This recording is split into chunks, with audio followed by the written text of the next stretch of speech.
must be tough to be a security guy and be that good looking. Oh, I just can't stand it. My wife says the same thing.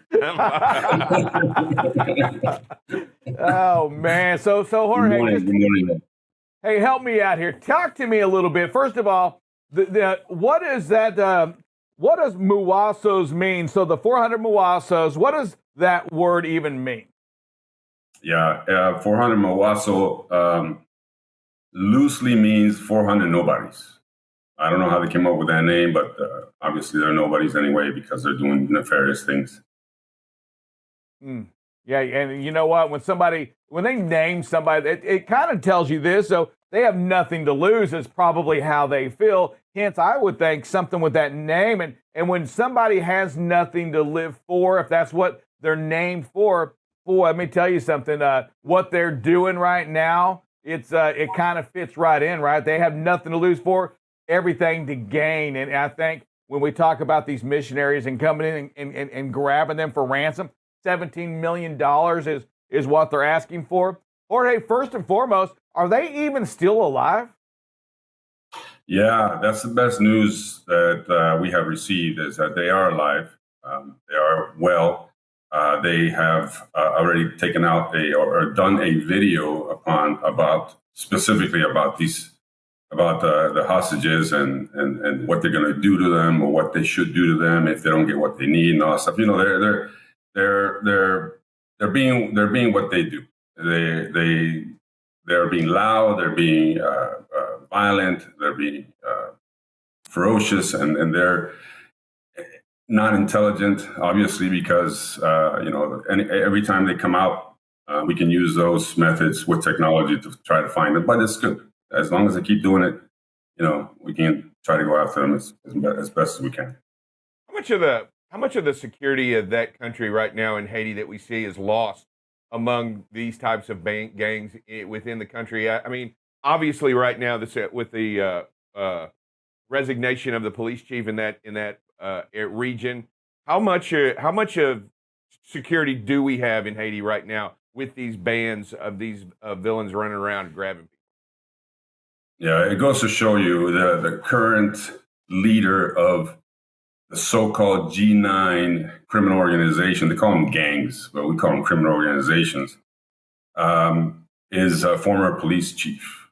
Wow. For about 4 years ago, he was wanted on a warrant for massacring 14 innocent civilians, and since then he's been on the lam, and of course heading the most notorious criminal organization in Haiti, group of 9 individual criminal organizations, and the 400 Mawozo is going to be one of them that's going to be implemented soon, along with others. But if you have an agenda like that, I mean, obviously the country is as lawless as you can possibly think of, because you have, I think it said over 150 criminal organizations in Haiti. And it's ridiculous. It's crazy. And they all pretty much do the same thing. We call them here transnational criminal organizations, TCOs, and they're just running loose and doing whatever they want. How difficult it is for somebody like the United States to assist a country that has like an earthquake or all of these things that go on that create human disaster, this natural disaster that took place in Haiti. How difficult it is for us to provide support, provide help while all this is going on. Yeah, it's very difficult. I mean, the United States, when they give this type of aid, they always want to make sure that the money or the funds or the products or whatever it is that they're providing for this help, for the aid, is accounted for. And when when there's no system over there that helps them account for everything they provide, that's a problem. And of course, a lot of people, famous people with a lot of money and a lot of resources, then they have to get involved and stuff like that because, the United States is just really, they can't do much without others' help as well. Producer, you got something? Yeah, we do. So we actually have 2 questions here for you, Jorge. So the first one's coming from Brian Winsauer. So he's wanting to know, are there any efforts in place to slow the immigrant caravans from their origins, or do the local governments turn a blind eye to that? Yeah, good question, Ryan. They're saying there's talk about visas that Mexico is providing or giving visas to a lot of those people that are coming on the caravan so you can stay in Mexico. But those people are saying no. We're going to the north. We're going to the United States. That's where we have our family. That's where we have, and in some cases, they already have jobs lined up. But I mean, and in some cases, some people are staying, but that's very, very, very few, a small minority of individuals. But as far as I'm concerned, the visa situation in Mexico is I think it's a step forward. I never seen anything like that. I never heard anything like that. Mexico has always been, and the way we see it, here in the States, and of course in the intelligence community, is like Mexicans are just the Mexican government is just letting them pass by. They're allowing them on the trains and allowing them to come up north, and then obviously we have to deal with that when they get here. Are you any connections that you have in with you yourself or any friends regarding Haiti? Yes, absolutely. We have a group of individuals that will remain unnamed out of the Dominican Republic who have vested interest in what's going on politically, specifically in Haiti.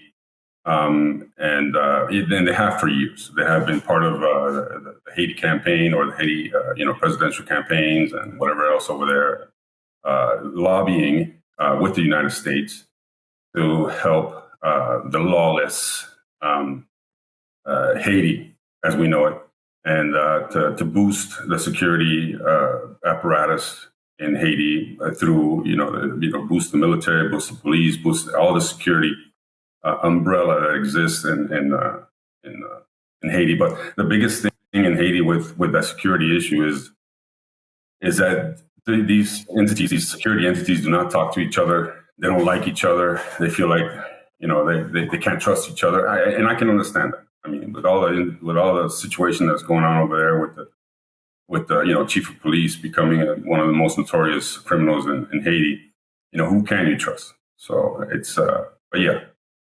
it's a difficult situation. How difficult is it for outside contractors to provide security for the people of Haiti, or are they utilizing outside security? Are they utilizing outside resources to help come in and stem the tide? Yes, for sure. The executive protection companies here in the States specifically are getting a lot of work in Haiti.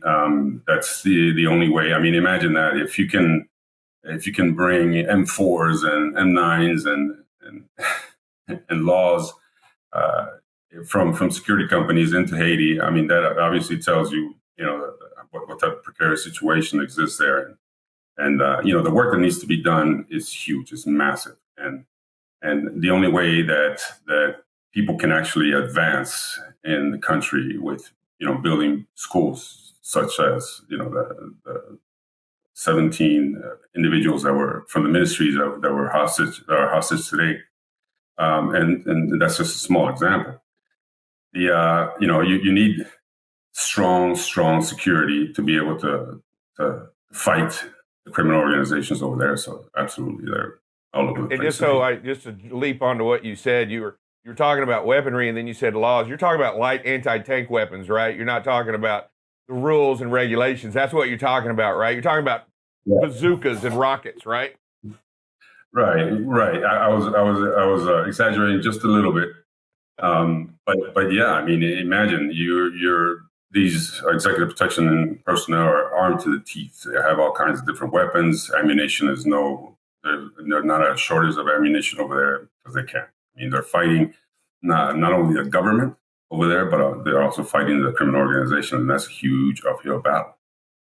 So I've seen a lot of Rambo movies, Black Hawk Down, movies like that. And so you go into my point there because, many of us back here, we say, well, why don't we just go get them? Is it just not as simple as going in? We are the U.S. Why don't we just go get our people? Bonilla, talk to me about that. Yeah, it's obviously the politics is what gets involved in all this stuff. I mean, we're dealing at this point. We're dealing with terrorists, even though they're homegrown terrorists. It's still a terrorist organization, and you know, the United States doesn't necessarily deal with terrorists or these type of advances, or what they intend to do is, you know, money. There's also talk. I saw that there's also talk that they want $17 million, $1 million per person, but they also want the president to get out. I mean, so is it a political thing, or is it a funded situation? We'll never understand in these criminal organizations anyway. We understand that. We understand the difficulty of dealing with a foreign power and utilizing American forces to do something like that, to go in and take that. But how? I mean, and you got to have really good intelligence in order to do something. You got to go know where they are, right? You got to know exactly where they are, because once you jump in with both feet, you got to make sure that you're doing the right thing, or we'll have some kind of international problem, right? In regards to a foreign power, we got to respect the foreign power at that as well. But my main question is, how much of that government is asking for help to all of the countries in that region? We understand that the help that the Haitian government is asking is quite robust. If I know our community well, and I do, we probably already know where they are. And it's not necessarily using technology, but using the network that we have in Haiti. We have a large network in Haiti that we've been vetted for several years, and have been helping us with this type of situations.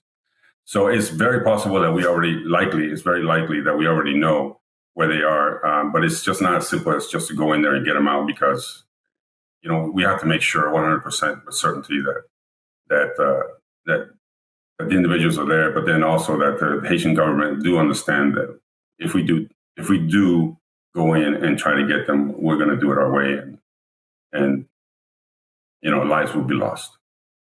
Hey, Jorge, we're running out of time here, but I do have one question for you. If given the opportunity to go there and help out a government, would you, Jorge Bonilla, take yourself there and be part of that security team in Haiti?